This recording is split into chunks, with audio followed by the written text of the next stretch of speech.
कांग्रेस अध्यक्ष राहुल गांधी 10 अगस्त को रायपुर के दौरे पर रहेंगे। यहां राहुल पीसीसी के नए भवन का लोकार्पण करेंगे। आपको बता दें कि छत्तीसगढ़ कांग्रेस के अध्यक्ष भूपेश बघेल ने राहुल गांधी से मिलकर रायपुर आने का उन्हें न्योता दिया था।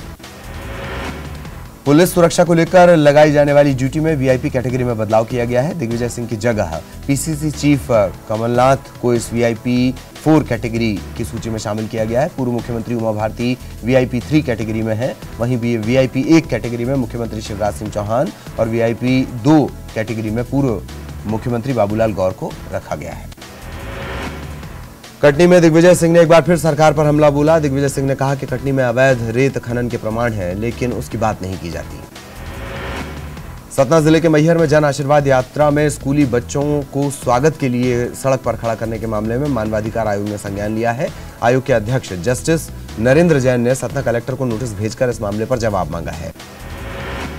उज्जैन में सांसद ज्योतिरादित्य सिंधिया पर गुरुवार को अपमानित करने का आरोप लगाने वाली कांग्रेस नेत्री ने शुक्रवार को प्रेस कॉन्फ्रेंस कर पूरे मामले में खेद जताते हुए माफी मांग ली। नूरी खान के मुताबिक पार्टी फोरम में बात करने के बजाय आवेश में आकर उन्होंने सोशल मीडिया पर पोस्ट डाल दी थी। यह गलत है। ये पार्टी का अंदरूनी मामला था और इसे मीडिया में लेकर उन्हें नहीं जाना चाहिए था। खेद है उन्हें इस बात का। विधानसभा चुनाव को लेकर छत्तीसगढ़ बीजेपी मिशन 65 पार के मोड में आ चुकी है। पार्टी के मिशन को साकार रूप देने के लिए भाजपा युवा मोर्चा ने अपनी तैयारियां तेज कर दी हैं। भाजयुमों ने आगामी विधानसभा चुनाव के लिए कम से कम दिनों में वॉलंटियर बनाने शुरू किए हैं। पूरे प्रदेश में बीजेपी ने 12,000 वॉलंटियर बनाने का लक्ष्य रखा है। बीजेपी ने सेल्फी विद हितग्राही और वीडियो विद हितग्राही का नया अभियान छेड़ा है। इसके जरिए बीजेपी की योजनाओं का प्रचार तो किया ही जाएगा, साथ ही कांग्रेस के आरोपों का भी सबूत के साथ मुंह तोड़ जवाब देने की तैयारी है। बीजेपी ने इसके लिए भारतीय जनता युवा मोर्चा के स्पेशल 11 योद्धाओं की जिम्मेदारी तय की है। भोपाल में पुलिस सम्मान समारोह कार्यक्रम आयोजित किया गया। शिवराज सिंह चौहान ने कहा कि जिन अधिकारियों ने रेप के मामलों में जांच के दौरान और अपराधियों को पकड़ने में खास योगदान दिया है, उनका काम सराहनीय है। वहीं सीएम ने कहा कि रेप के दोषियों को सिर्फ फांसी की सजा दी जानी चाहिए। ऐसे दरिंदों का कोई मानवाधिकार नहीं होना चाहिए। चुनाव से पहले शिवराज सरकार युवाओं के लिए रोजगार का बड़ा मौका लेकर आई है। सरकार एक दिन में 2.5 लाख से ज्यादा युवाओं को रोजगार और स्वरोजगार से जोड़ने की कोशिश कर रही है। 4 अगस्त यानी आज एक दिन में सरकार 2,84,000 युवाओं को रोजगार से जोड़ेगी। इसके तहत 24,000 युवाओं को कंपनियों की तरफ से लेटर ऑफ इंटेंट दिए जाएंगे। भोपाल में पाटीदार समाज के लोगों ने प्रदेश कांग्रेस अध्यक्ष कमलनाथ से मुलाकात की। इस दौरान पाटीदार समाज के लोगों ने विधानसभा चुनाव के लिए 15 टिकट मांगे हैं। भोपाल में भारत रक्षा मंच के राष्ट्रीय संयोजक सूर्यकांत केलकर ने दावा किया कि भोपाल और इंदौर की झुग्गियों में हजारों बांग्लादेशी रहते हैं। सूर्यकांत केलकर ने दोनों ही जगहों पर जांच कराने की मांग की है। दुर्ग में छत्तीसगढ़ के मुख्यमंत्री डॉक्टर रमन सिंह ने एनआरसी के मामले में बड़ा बयान दिया। कहा कि हमारा देश धर्मशाला नहीं, इसीलिए जो विदेश से आए हैं उन्हें खदेड़ना होगा। साथ ही उन्होंने कहा कि इस मामले में सुप्रीम कोर्ट के आदेश पर कमेटी गठन किया गया। कांग्रेस की सहमति से सब कुछ हुआ, फिर भी इस मामले में को ट्विस्ट क्यों दिया जा रहा है, समझ से परे है। दुर्ग में सीएम रमन सिंह ने यहां से विधानसभा चुनाव लड़ने की अटकलों को खारिज कर दिया। उन्होंने कहा कि वो राजनांदगांव से ही चुनाव लड़ेंगे। स्काई योजना के तहत दुर्ग में मुख्यमंत्री ने हितग्राहियों को स्मार्टफोन वितरण किया। मोबाइल तिहार कार्यक्रम में दुर्ग में 2,41,000 लोगों के बीच स्मार्टफोन बांटे गए। पंडित रविशंकर शुक्ल स्टेडियम में आयोजित कार्यक्रम में मुख्यमंत्री मोबाइल तिहार के साथ ही जिले में 384 करोड़ की विकास योजनाओं की सौगात मिली है। कवर्धा में मोबाइल तिहार का आयोजन किया गया। शहर के वीर सावरकर भवन में शिविर लगाकर महिलाओं को स्मार्टफोन बांटे गए। बेमेतरा में भी मोबाइल तिहार का आयोजन किया गया। 500 लोगों के बीच स्काई योजना के तहत 500 स्मार्टफोन बांटे गए। इस मौके पर सहकारिता मंत्री दयालदास बघेल और स्थानीय विधायक मौजूद रहे। बलौदाबाजार जिले के कसडोल नगर पंचायत में शुक्रवार को मोबाइल तिहार का आयोजन किया गया। इस समारोह में विधानसभा अध्यक्ष गौरीशंकर अग्रवाल ने 1,250 लोगों को स्मार्टफोन बांटा। छत्तीसगढ़ के मुख्यमंत्री डॉक्टर रमन सिंह राजनांदगांव जिले के दौरे पर रहेंगे। यहां सीएम दिव्यांग आवासीय स्कूल सक्षम के भवन का लोकार्पण करेंगे। मुख्यमंत्री के कार्यक्रम को लेकर सारी तैयारियां पूरी कर ली गई हैं। बिलासपुर में छत्तीसगढ़ महिला आयोग के अध्यक्ष हर्षिता पांडेय ने 25 प्रकरणों की सुनवाई की। सुनवाई के दौरान महिला एवं बाल विकास विभाग और संबंधित विभागों के अधिकारी और आवेदक मौजूद रहे। सिंगरौली में 10 ग्राम पंचायतों और नगर निगम के एक वार्ड के लिए उपचुनाव हुआ। उपचुनाव के लिए बनाए गए 42 मतदान केंद्रों पर मतदाताओं ने अपने मताधिकार का प्रयोग किया। शाहजहांपुर में 2 ग्राम पंचायतों में उपचुनाव हुआ। यहां बड़ी संख्या में मतदाताओं ने मताधिकार का इस्तेमाल किया। वोटों की गिनती 7 अगस्त को होनी है। प्रधानमंत्री ग्रामीण सड़क योजना के तहत बनने वाली सड़कों को लेकर केंद्र सरकार टेंशन में है। ग्रामीण इलाकों की सड़कों की निगरानी के लिए अब सरकार ऑनलाइन मॉनिटरिंग करेगी। इसके लिए मध्य प्रदेश में अपनाए गए ई मार्ग ऐप को केंद्र ने भी अपनाने का फैसला किया है। इसके तहत परफॉर्मेंस गारंटी वाली सड़कों पर नजर रखी जाएगी। मध्य प्रदेश कांग्रेस के कार्यकारी अध्यक्ष जीतू पटवारी के सीएम बनने वाले बयान पर बीजेपी सांसद प्रभात झा ने चुटकी ली। उन्होंने कहा कि जीतू पटवारी पहले फिर से विधायक बन जाएं, फिर सीएम बनने की सोचें। भोपाल में अपनी मांगों को लेकर आशा कार्यकर्ता मुख्यमंत्री शिवराज सिंह चौहान से मिलने सीएम हाउस पहुंची। अपनी पीड़ा बताने के लिए आशा कार्यकर्ता थैले और बोरियों में भरकर कागज लाई थीं, लेकिन सुरक्षा गार्ड ने उन्हें सीएम हाउस के भीतर जाने से रोक दिया। दमोह के तेंदुखेड़ा में श्रमिकों ने पुलिस टीम पर हमला कर दिया। हालात ये हो गए कि पुलिस वाले जान बचाकर भागते नजर आए। श्रमिकों का आरोप है कि पुलिस ने महिला श्रमिक से बदतमीजी और मारपीट की। फसल बीमा की राशि खातों में जमा नहीं होने पर रतलाम में किसान भड़क गए। नामली के नौगांवा गांव में नाराज किसानों ने सेवा सहकारी संस्था का घेराव कर कर्मचारियों को बंधक बनाया। कुछ समय तक कर्मचारियों को ऑफिस में बंद रखा। इसके बाद उन्हें बाहर निकाला और संस्था में तालाबंदी कर दी। किसानों का कहना है कि उन्हें फसल बीमा की राशि उनके खातों में जमा नहीं हुई है, जबकि इसी सोसाइटी के 2 गांव के किसानों की फसल बीमा की राशि उनके खाते में जमा हो चुकी है। घटना की सूचना मिलते ही नामली थाना पुलिस मौके पर पहुंची। गुस्साए किसानों को समझाइश दी गई। भोपाल में ओल्ड सैफिया स्कूल की मान्यता खत्म कर दी गई है। इसके बाद स्कूल के छात्रों और उनके परिजनों ने भोपाल टॉकीज चौराहे के पास सड़क पर जाम लगा दिया। ग्वालियर में कांग्रेस ने अपने कार्यकर्ताओं पर मामला दर्ज होने के खिलाफ धरना प्रदर्शन किया। इस दौरान जमकर बवाल हुआ। मानसिंह चौराहे पर प्रदर्शन कर रहे कांग्रेस कार्यकर्ताओं पर पुलिस ने वाटर कैनन और हल्का बल प्रयोग किया। छिंदवाड़ा में नगर निगम की तरफ से धवारी चौक पर अतिक्रमण हटाओ अभियान चलाया गया। इस दौरान अभियान के विरोध में स्थानीय लोगों ने जमकर हंगामा किया। सतना में सड़क हादसे में एक साइकिल सवार की मौत के बाद जमकर हंगामा हुआ। गुस्साए लोगों ने पहले थाने का घेराव किया, फिर मुआवजे की मांग को लेकर घंटों सड़क जाम कर दिया। दतिया में वाहनों से पुलिस के द्वारा की जा रही अवैध वसूली के खिलाफ ग्रामीणों ने सरसई थाने का घेराव किया। पुलिस के खिलाफ जमकर नारेबाजी की। भोपाल के इंदिरा गांधी गैस राहत अस्पताल में नवजात शिशुओं की तबीयत बिगड़ने पर लोगों ने हंगामा किया। परिजनों का आरोप है कि जिस वार्ड में इलाज के लिए बच्चों को रखा गया है, उसी वार्ड में दूसरे संक्रमण से बीमार बच्चे रखे जा रहे हैं। बच्चों में संक्रमण फैलने का खतरा है।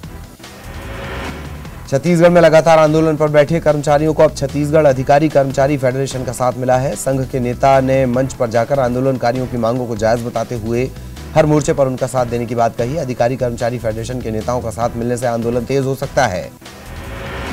छिंदवाड़ा में तेज रफ्तार ट्रक एक ढाबे में घुस गया। इस हादसे में 6 लोगों की मौत हो गई, जबकि कई लोग जख्मी हो गए।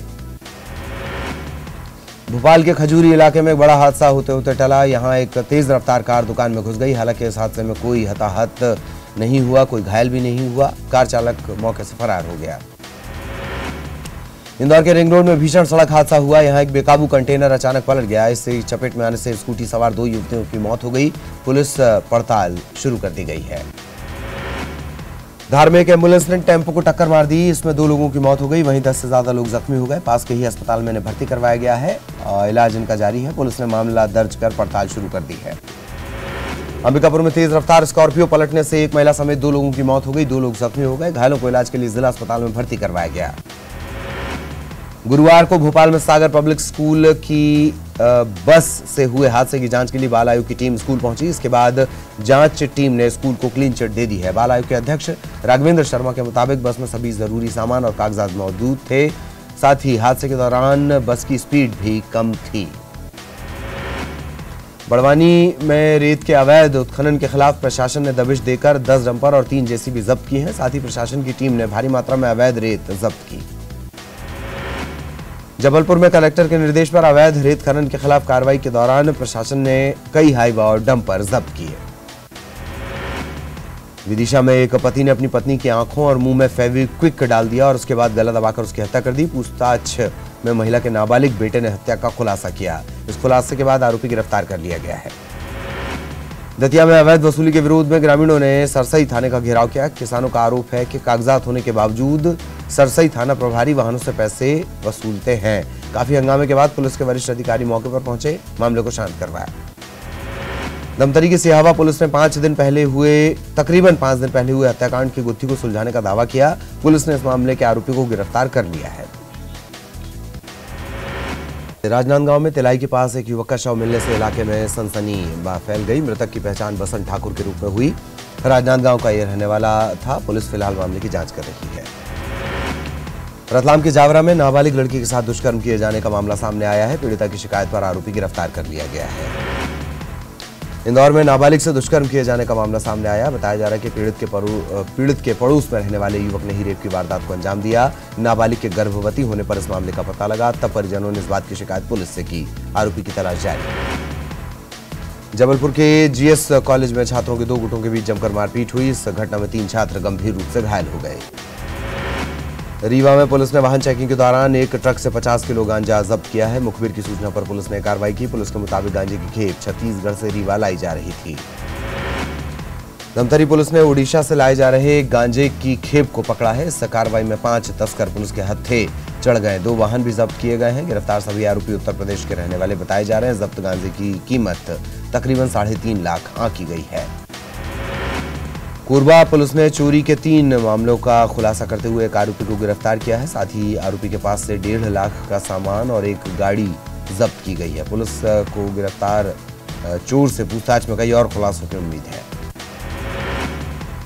नीमच में पुलिस ने एक चोर गिरोह का पर्दाफाश किया। इस गिरोह के 5 सदस्यों को पुलिस ने गिरफ्तार किया। इनके पास से चोरी के 19 बाइक बरामद हुई हैं। बताया जा रहा है कि राहुल की सभा के दौरान इन सभी ने गाड़ियों को चुराया था। कोरबा पुलिस ने चोरी के 3 मामलों का खुलासा करते हुए एक आरोपी को गिरफ्तार किया। आरोपी के पास से 1.5 लाख का सामान और एक गाड़ी जब्त की गई है। वहीं पुलिस को गिरफ्तार चोर से पूछताछ में कई और खुलासे होने की उम्मीद है। हाईकोर्ट ने बेलतरा विधायक बद्रीधर दीवान के खिलाफ पेश चुनाव याचिका पर सुनवाई आगे बढ़ा दी है। कोर्ट ने इस मामले की सुनवाई के लिए 29 अगस्त की तारीख तय की है। आय से अधिक संपत्ति के मामले में टीकमगढ़ सहकारी समिति के प्रबंधक मुरारी लाल रावत के ठिकानों पर लोकायुक्त की टीम ने दबिश दी। 3 सदस्यीय टीम ने छापे के दौरान कई दस्तावेज और आय से अधिक संपत्ति का खुलासा किया है। जशपुर में पथलगांव के लुड़ेग सहकारी समिति के धान खरीदी केंद्र में करोड़ों का घोटाला सामने आया है। खाद्य विभाग की जांच में समिति प्रबंधक जगदीश यादव ने 15 साल पहले मृत हो चुके किसान लालजीत पैकरा के नाम से धान बेचा। इस खुलासे के बाद समिति प्रबंधक को सस्पेंड कर दिया गया। उज्जैन में क्राइम ब्रांच पुलिस ने जुआ खेल रहे 8 जुआरियों को गिरफ्तार किया। इनके पास से 39,000 से ज्यादा की नकदी बरामद हुई है। सभी जुआरी एक मकान में छिपकर जुआ खेल रहे थे। भोपाल में national institute of open schooling की 10वीं और 12वीं की परीक्षा में बड़ी धांधली उजागर हुई। इस परीक्षा में गैर हाजिर छात्रों को पास कर दिया गया। कई छात्रों को फर्स्ट डिवीजन से पास किया गया है।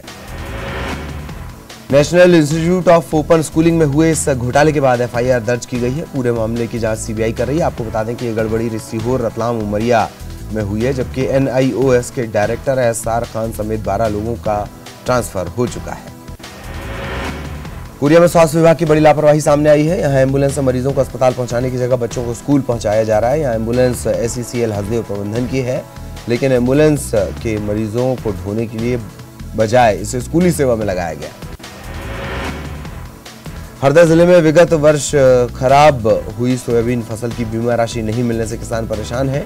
बैंक में राशि आने के बाद भी अब तक राशि का वितरण शुरू नहीं हो पाया। किसानों का कहना है कि बीमा राशि को लेकर बैंक और प्रशासन अभी तक स्थिति नहीं बता पा रहे हैं। कृषि अधिकारियों ने कहा कि जिले में 115 करोड़ रुपए की बीमा राशि आ चुकी है। जल्द ही वो बैंक खातों में ट्रांसफर कर दी जाएगी। श्योपुर में ट्रांसफार्मर जल जाने की वजह से किसानों को पिछले कई दिनों से बिजली नहीं मिल रही है और इससे वो खेतों में सिंचाई नहीं कर पा रहे। इसके विरोध में किसान लामबंद हुए, बिजली कंपनी के डीई को बंधक बना लिया और ट्रांसफार्मर बदलने की मांग की। बीजापुर के साप्ताहिक बाजार में नक्सलियों ने हमला कर दिया और इस हमले में 2 जवान जख्मी हो गए। वहीं एक जवान के पीठ में गोली लगी है। नक्सली हमले के दौरान भरे बाजार में 7 से 8 राउंड फायरिंग हुई है। घटना के बाद सभी पुलिस जवानों को अस्पताल में भर्ती करवाया गया। नक्सलियों के शहीद सप्ताह के आखिरी दिन नक्सलियों ने जगदलपुर और गोरगुंडा के साथ साथ पोलमपल्ली मार्ग पर बैनर पोस्टर लगाए हैं। पिछले साल भर में 201 नक्सलियों के मारे जाने की बात इन्होंने स्वीकारी है। वहीं सिर्फ दक्षिण बस्तर डिवीजन की बात करें तो 40 नक्सलियों के मारे जाने की बात लिखी है। कोरबा में हाथियों का आतंक जारी है। बालको वन परिक्षेत्र में हाथियों के झुंड ने 2 घरों को तोड़ दिया। वहीं घर में रखा सारा अनाज चट कर गए। और इस बुलेटिन में इतना ही। नमस्कार।